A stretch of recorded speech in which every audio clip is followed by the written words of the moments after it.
굉장히 아픔을, 고통을 호소하는 이런 시인 것을 우리가 볼 수가 있습니다. 아마 제목을 붙여본다면 고통 위에 고통이 더하여질 때 구원을 위한 간절한 기도라, 이렇게 말할 것입니다. 대적이 다름이 아닌 자기의 친구들, 가까이에 있는 사람들이었을 때 더 큰 배신감과 분노, 그죠? 아마 다윗이 지은 시기 때문에 이거, 그래서 그냥 이 대적을 사울이라거나 또 압살롬, 자기 아들이거나 이렇게 생각해 볼 수가 있는 거죠. 이 시편을 통해서 우리는 또 이제 예수님이 가룟 유다에 의해서 배신당한 그때의 그 고뇌를 묵상할 수 있을 것이고요. 더 나아가서 우리 속에 있는 옛사람과 새사람의 갈등하는 모습도 볼 수 있는 것이라고 생각을 할 수가 있습니다. 이렇게 어려움이 있을 때 우리는 어떻게 되죠? 기도해야죠. 하나님 앞에 아뢰는 수밖에 없습니다. 이것이 바로 1절로 3절, 1절로 5절 말씀에서 구하는 기도입니다. 하나님이여, 내 기도에 귀를 기울이고 내가 간구할 때에 숨지 마소서. 어떻게 보면 하나님이 멀리 떠나 있나? 이런 상황들이 벌어지고 있는데 그게 아니고 뭐예요? 고통이 너무 심하니까. 그렇죠? 고통이 너무 심하니까. 다윗이라고 말할 때에 10사람의 밀고로 말미암아 사울에게 쫓기는 그 고통스러운, 우리 앞에 저 54편 어제도 말씀을 나눴습니다만 탄식 어린 기도를 했죠. 내가 숨을 때, 내가 간구할 때 숨지 마소서. 믿음이 없어서가 아니에요. 하나님이 멀리 떠나 계시기 때문에 그런 거 아니에요. 너무나 다급하니까, 너무나 힘드니까.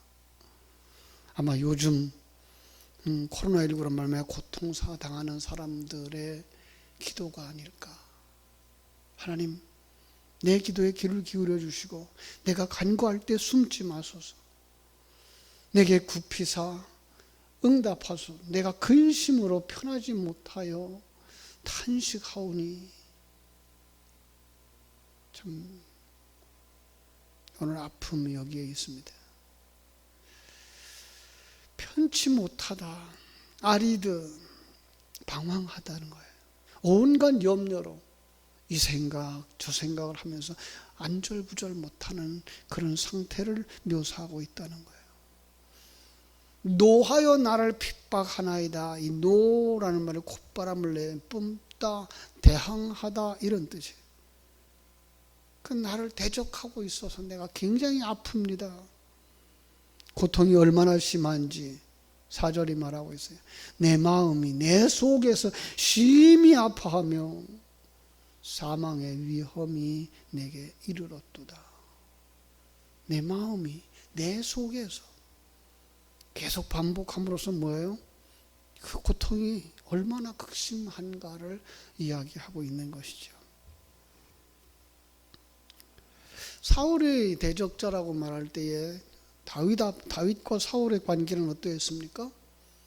처음에는 왕이고 목동이었죠. 골리앗을 쓰러뜨리고 난 다음에는 왕의 신임, 왕의 사위가 되었잖아요. 사울 왕의 사위가. 장인과 사위 관계인데, 그죠? 그 사울이 죽이려고 칼을 던지고 군사를 파견하고, 아니 친히 군사를 대동하고 죽이려고 찾아다닐 때 내면의 갈등, 고통이 얼마나 심했겠어요. 압살롬이 반란이었다고 말할 때 그렇게 사랑했던 아들이 아버지에 대해서 칼을 들어, 충신했던 아히도벨이 자기를 제거할 음모를 꾸며, 그 답답함, 우리 속에 보이. 지금 이 말씀을 듣는 우리들의 마음이 답답할 정도인데 그 당사자는 얼마나 힘들었겠어요. 그죠? 얼마나 힘들었을까? 얼마나 힘들었을까? 그래서 이렇게 묘사하고 있어요. 두려움과 떨림이 내게 이르고 공포가 나를 덮었나이다. 공포에 사로잡힌 모습. 6절로 8절은 그래서 하나님 앞에 피난처를 달라고 요구합니다. 얼마나 힘들었는지 광야로 도망가고 싶다는 거야. 엘리야처럼. 나는 말하기를 만일 내게 비둘기같이 날개가 있다면 날아가서 편히 쉬리로다. 내가 멀리 날아가서 광야에 머무를 것 같습니다. 내가 피난처로 속히 가서 폭풍과 광풍을 피하리이다. 여러분, 폭풍을 맞아본 적이 있습니까? 앞이 보이지 않아요. 길을 가야 되는데 비바람이 불어서 온몸이 다 젖고, 그죠? 옷만 젖은 정도가 아니라 온몸 몸속까지 젖어 들어오고, 그걸로 끝나는 게 아니라 계속 밀려 들어오는 파도, 물결, 그리고 비. 숨 쉴 틈이라도 있었으면 하던 그런 모습이죠. 그렇죠? 날개가 있다면, 그냥 할 수만 있다면이죠. 그죠? 아니, 어떤 면에서 초자연적인 능력만 있다면 피하고 싶은 그런 환경. 아무도 없는 광야까지 가서 피하고 싶은 거예요. 비둘기가 폭풍우를 피하여서 바위 밑 등지에서 안전하게 숨어 있듯이. 왜 이렇게 의기소침해졌죠? 우리 엘리야가 의기소침해졌던 이야기를 많이 들었죠. 그죠? 그가 승리의 삶을 살았어요. 다윗도 마찬가지죠. 골리앗을 죽이고, 그죠? 백성들의 칭호를 들으며 칭찬을 들으면서 환호를 받으면서 승리했죠. 근데 곧바로 이어지는 아합과 이세벨의 공격.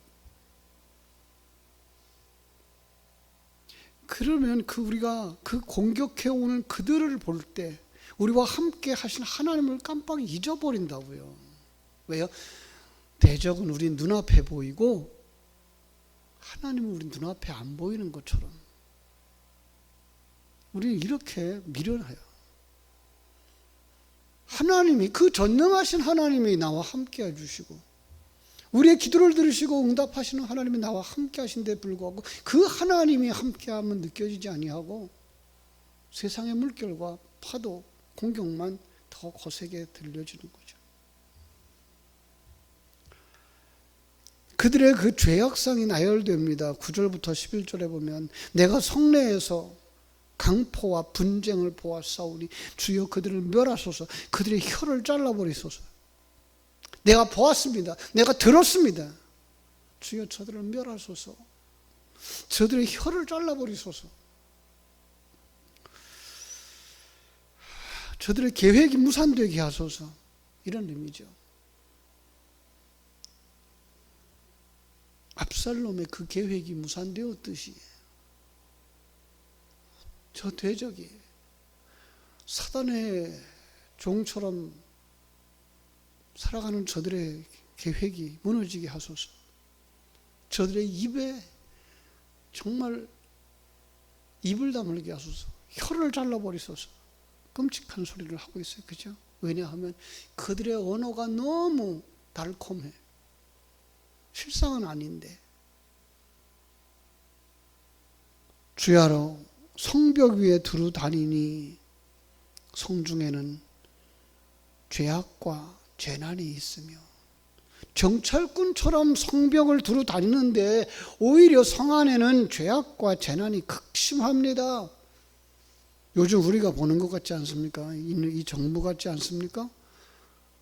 개혁을 외치지만 실제로 자기들은 범법을 행하고 소년보호법, 소년보호 어쩌고 하면서 청소년 범죄는 극성을 부리고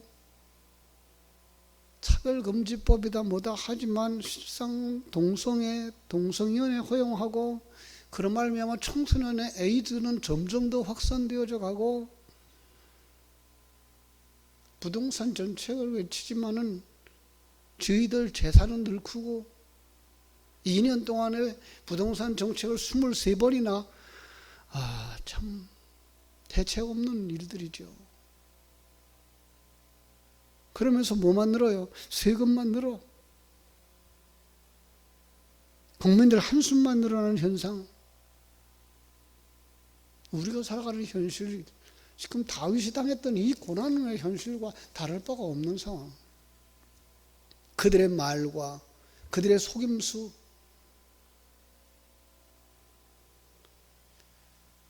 그렇게 나를 해하려고 들어오는 그들이 누구냐? 다윗은 12절로 15절에서 그렇게 말하죠. 15절에 보면은 그렇게 우리가 하나로 읽어볼 수가 있어요. 그죠? 안타까운 거죠. 그렇게 계속해서, 아니 13절이구나.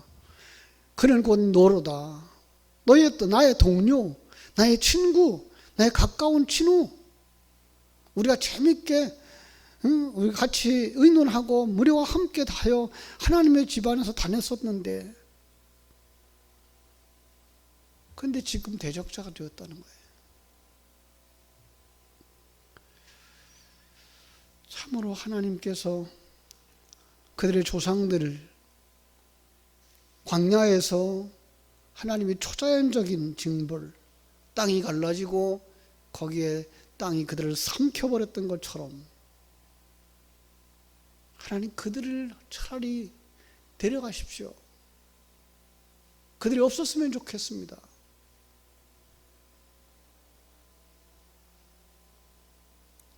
참 안타까운 거죠.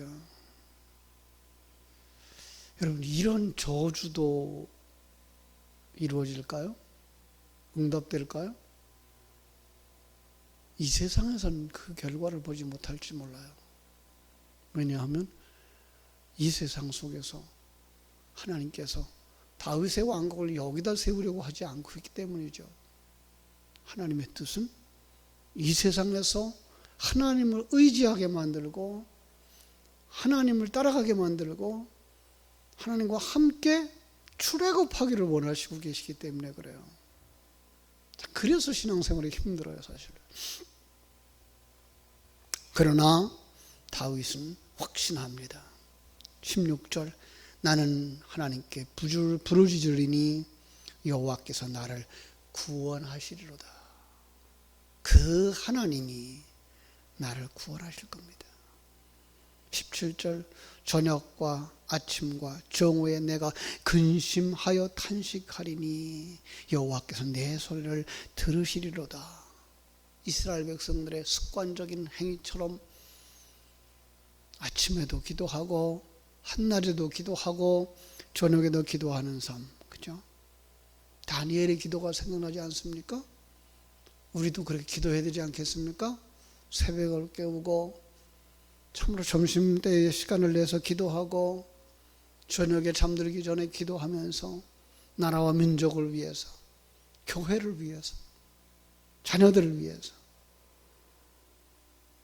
나를 대적하는 자 많다니 나를 치는 전쟁에서 그가 내 생명을 구원하사 평안하게 하셨도다. 여기에 하나님의 위로가 있습니다. 구원하셨다는 거예요. 그런데 구원하다라는 말을 이 파다라는 단어를 쓰는데 뭔가 하면은 되다. 이미 팔려간 사람이나 물건을 어떤 대가를 지불하고 다시 찾아왔다. 이런 의미인 거예요. 대속의 의미인 거죠. 하나님께서 자기 백성을 사단의 권세와 이 세상 속에서 건져내시기 위해서, 죽음과 저주 가운데서 건져내시기 위해서 독생자를 이 땅에 보내심으로 말미암아 그를 믿음으로 말미암아 구원에 이르게 하신 대속의 죽음을 여기에 이야기하고 있는 거예요. 그 대가를 지불해 주셨기 때문에 반드시 우리는 구원될 거라는 거죠. 그래서 마지막으로 의인과 악인의 운명을 대조적으로 묘사를 합니다. 20절, 손을 들어 자기와 화목한 자를 치고 그의 언약을 배반합니다. 언약을 배반하더라. 그들의 입에는 어때요? 21절, 우유 기름보다 미끄러우나. 이 버터라는 거죠. 버터, 옛날에 있었던 버터, 그죠? 그 마음이 어때요? 전쟁이요. 그의 말은 기름보다 유하나 실상은 뽑힌 칼, 죽이는 칼, 전쟁의 칼이다. 그런데 그 속에 있는 성도들에게, 의인들에게 부탁을 합니다. 22절, 내 짐을 여호와께 맡기라. 사랑하는 여러분, 이 새벽에 여러분의 무거운 짐 다 주께 맡기는 귀한 시간 되어지기를 주님의 이름으로 축원합니다. 그가 너를 붙드시고 의인의 요동함을 영원히 허락지 아니하시리로다. 여러분이 멸망되지 아니하고 여러분이 패하지 아니하고 여러분들을 승리케 하실 것이라고 약속합니다. 그래서 결심의 기도를 합니다. 23절, 하나님이여 주께서 그들로 파멸의 웅덩이에 빠지게 하시리이다. 피를 흘리게 하며 속이는 자들은 그들이 나를 반도 살지 못할 것이나 나는 주를 의지하겠습니다.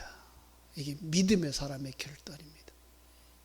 이 새벽에 어떤 환경이 우리 앞에 펼쳐진다고 할지라도, 어떤 상황이 우리 앞에 펼쳐진다고 하더라도, 누가 우리를 그리스도의 사랑에서 끊으요 라고 했던 바울 사도의 그 단호한 선언처럼 결코 하나님과 우리 사이를 끊을 것이 없습니다.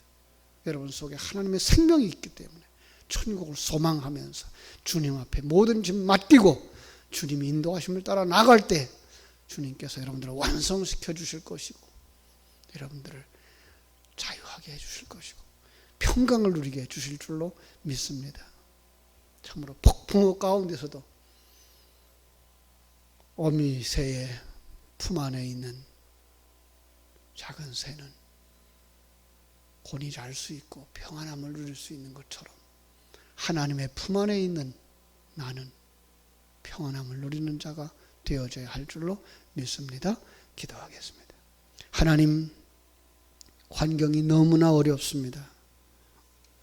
다윗이 이 전쟁의 고통 속에서 하나님 앞에 그 고통을 호소하며 하나님 앞에 은혜를 구하는 것처럼 이 새벽에 혼탁해져 가고 점점 어려워져 가는 이 환경 속에서 하나님 앞에 부르짖어 기도하오니 아버지여 우리를 불쌍히 여겨주시고 긍휼히 여겨주시고 눈을 열어주셔서 전능하신 하나님의 품 안에 우리가 있음을 아버지 깨달아 알게 하여 주시고 완성되어져 들어갈 천국을 바라보기에 소망의 걸음을 걸어갈 수 있는 저희들을 되게 하여 주시옵소서.